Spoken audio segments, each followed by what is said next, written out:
So example 1.5 நம்ம பார்க்கலாம்.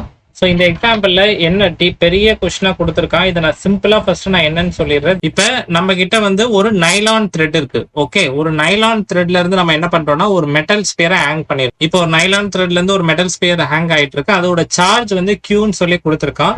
அதுக்கப்புறம் இந்த சைட்ல பாருங்க, இது வந்து நம்ம ஏன்னு சொல்லி கூப்பிடுறோம். அந்த நைலான் த்ரெட்ல இருந்து ஹேங் ஆன அந்த ஸ்பியரை ஏனும். இந்த இடத்துல நம்ம என்ன பண்றோம், we are having a sphere here and it is having a b, sphere பின்னு சொல்லி கூப்பிடுறோம். இது ஒரு மெட்டல் ஸ்பியர் தான். இந்த மெட்டல் ஸ்பியரை வந்து ஒரு இன்சுலேட்டிங் ராடோட அட்டாச் பண்ணிருக்கோம். உங்களுக்கு ஆல்ரெடி தெரியும், ப்ரீவியஸ் ப்ராப்ளம்ஸ்ல நம்ம பார்த்தோம். அந்த இன்சுலேட்டிங் ராட் என்ன பண்ணும்னா சார்ஜஸை டிரான்ஸ்ஃபர் ஆக விடாம ஒரு ப்ரொடெக்ஷன் தரும். ஸோ சார்ஜஸ் எங்கேயும் போகாது. ஸோ பி வந்து ஒரு இன்சுலேட்டர் ராடோட அட்டாச் ஆயிருக்கு. அது ஒரு மெட்டல் ஸ்பியர் தான். இப்போ கொஸ்டின்ல என்ன கொடுத்துருக்கான் அப்படின்னா, இது மேல இருக்கக்கூடிய சார்ஜ் வந்து கியூ, இது மேல இருக்கக்கூடிய சார்ஜ் வந்து கியூ டேஷ் அப்படின்னு சொல்லி கொஸ்டின்ல மென்ஷன் பண்ணியிருக்கான் நம்மளுக்கு. இப்ப ரெண்டு பேருக்கு நடுவில் இருக்கக்கூடிய ஃபோர்ஸ் வந்து கேபிட்டல் எஃப். ஓகே, இதுவும் பாசிட்டிவ் சார்ஜ், இதுவும் பாசிட்டிவ் சார்ஜ். அப்ப என்ன இருக்கும், there will be a repulsion. So there will be going to be some repulsion will be there. So அந்த ரிப்பல்ஷன் என்னன்னு சொல்லி கண்டுபிடிக்க சொல்றான் ஃபைனலா. ஸோ உங்களுக்கு கேஸ் புரியுதுன்னு நினைக்கிறேன். ஒரு நைலான் த்ரெட்ல இருந்து ஒரு மெட்டல் ஸ்பியர் கியூ சார்ஜ், அது ஏன்னு சொல்லி கூப்பிடுறோம். அதே மாதிரி இன்னொரு ஸ்பியர் பி சார்ஜ் வந்து கியூ டேஷ் வச்சிருக்கு. There will be repulsion force between them. இது மேல எஃப் ஃபோர்ஸ், இது மேல F force. Okay, they are repelled. So distance between them வந்து 10 சென்டிமீட்டர் அப்படின்னு சொல்லி கொடுத்துருக்கான் கொஸ்டின்ல. இப்போ என்ன கேட்டிருக்கான்னா கொஸ்டின்ல what is this capital F அப்படின்னு சொல்லி கண்டுபிடிக்க சொல்றான். ஸோ கேபிட்டல் எஃப் கண்டுபிடிக்கிறது டைரக்டா நீங்க கண்டுபிடிச்சிடலாம். 1/4πε0 q dash by r square. So இதுதான் ஃபர்ஸ்ட் ஈக்குவேஷன் சொல்லலாம். ஆனா இதோட கொஸ்டின் முடியல. இப்போ அடுத்து என்ன சொல்றான்னா, இப்போ இந்த நைலான் கனெக்ட் பண்ண மெட்டல் ஸ்பியர் ஏ இருந்துச்சு இல்லையா, அதை இன்னொரு ஐடென்டிக்கல் ஸ்பியர், இப்போ ஏ ஸ்பியர் மாதிரி அதே ரேடியஸ் இருக்கக்கூடிய இன்னொரு ஸ்பியர் எடுத்துக்கிறான்.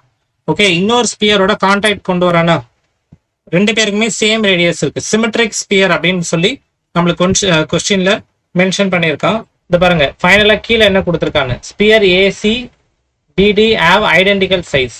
ஸோ ஏக்கும் சிக்கும் என்னது சேம் சைஸ்ன்னு சொல்லியிருக்கான். Identical size, that means radius R same. இப்போ ஏவோட ரேடியஸும் சியோட ரேடியஸும் சேம், அதே மாதிரி பியோட ரேடியஸும் டியோட ரேடியஸும் சேம். அதுதான் பாயிண்ட்.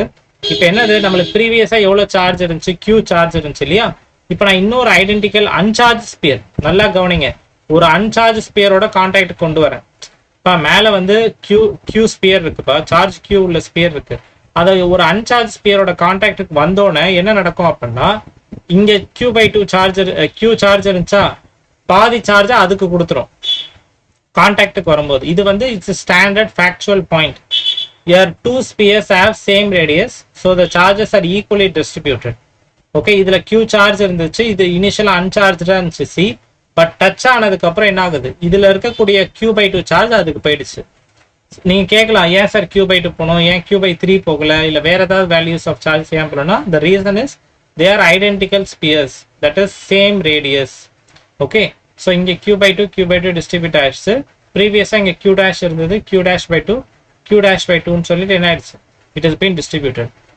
இப்போ அடுத்து என்னன்னா, இப்போ இந்த சியும் டி இருக்குல்ல, இப்போ நம்ம இன்ட்ரடியூஸ் பண்ணல சியும் டியும், அதை ரிமூவ் பண்ணிட்டு ரெண்டு பேருக்கும் நடுவில் இப்பவும் என்ன இருக்கும், ஒரு ரிப்பல்சிவ் ஃபோர்ஸ் இருக்கும்ல. இப்போ முன்னாடி சார்ஜ் இதுக்கு கியூ இருந்துச்சு, இப்போ என்ன இருக்கு Q/2. எப்போ, ஆஃப்டர் டச்சிங், கான்டாக்ட் கொண்டு வந்ததுக்கு அப்புறம். இப்போ நல்லா கவனிங்க, சியும் டியும் அன்சார்ஜ் ஸ்பியர்ஸ், அன்சார்ஜ் இனிஷியலி, நம்ம டச் பண்ணதுக்கு அப்புறம் இதுக்கு Q/2 வந்துருச்சு. சரி, இப்போ முன்னாடி Q இருந்துச்சு, இப்போ என்னது Q/2. இதுக்கு Q dash இருந்துச்சு, இப்போ எவ்வளோ இருக்கு Q'/2.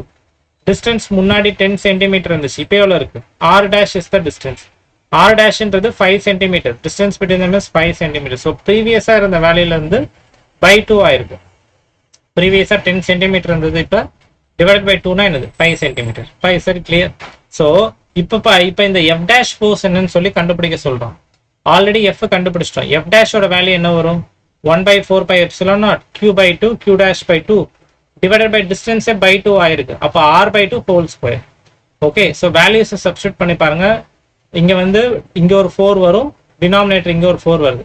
இந்த 4 என்ன ஆயிடும், it will get cancel each other. So ஃபைனலா திரும்ப உங்களுக்கு ஆன்சர் என்ன வருது, 1/4πε0 Q'/r² வருது. ஸோ இந்த ஈக்குவேஷன் 2, இந்த F டேஷும் இந்த எஃப்பும் பாருங்க ரெண்டுமே ஈக்குவலா இருக்கு, தெரியுதா. ஸோ இவன் ஒரு எக்ஸ்பெரிமெண்ட் பண்றான். இப்போ நல்லா கவனிங்க, இங்க ஒரு எக்ஸ்பெரிமெண்ட் பண்றான். இனிஷியலி ரெண்டு பேரும் 2 spheres separated by distance of 10 centimetre q dash அதோட ஃபோர்ஸ் கண்டுபிடிச்சிட்டோம். அதுக்கப்புறம் ரெண்டு ஸ்பியரையும் இன்னொரு அன்சார்ஜ் ஸ்பியரோட கான்டாக்ட் கொண்டு வந்து சார்ஜ் ஈக்குவலாக டிஸ்ட்ரிபியூட் ஆயிடுது. இப்போ இந்த ஈக்குவலாக டிஸ்ட்ரிபியூட் ஆகுறது நீங்கள் வந்து எல்லா கேஸ்லையும் அப்ளை பண்ண முடியாது. ஏன்னா ஸ்டூடெண்ட்ஸ் அங்கே தப்பு பண்ணுறீங்க.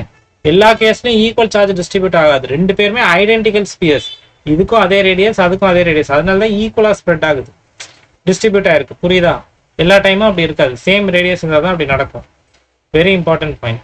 ஸோ இங்கே வந்து 5 சென்டிமீட்டர் 10 சென்டிமீட்டர் வந்து 5 சென்டிமீட்டர் ஆகிட்டா சார்ஜஸ்மே by 2 ஆயிடுச்சு. So finally F dash will be equal to F. அது வந்து நம்மளால இவன் பண்ண ஒரு எக்ஸ்பெரிமெண்ட்ல நம்மளால எஃப் டேஷ் ஈக்குவல் டு எஃப்னு சொல்ல முடியுது. That's it. இந்த ப்ராப்ளம்ல வேற எதுவும் கிடையாது.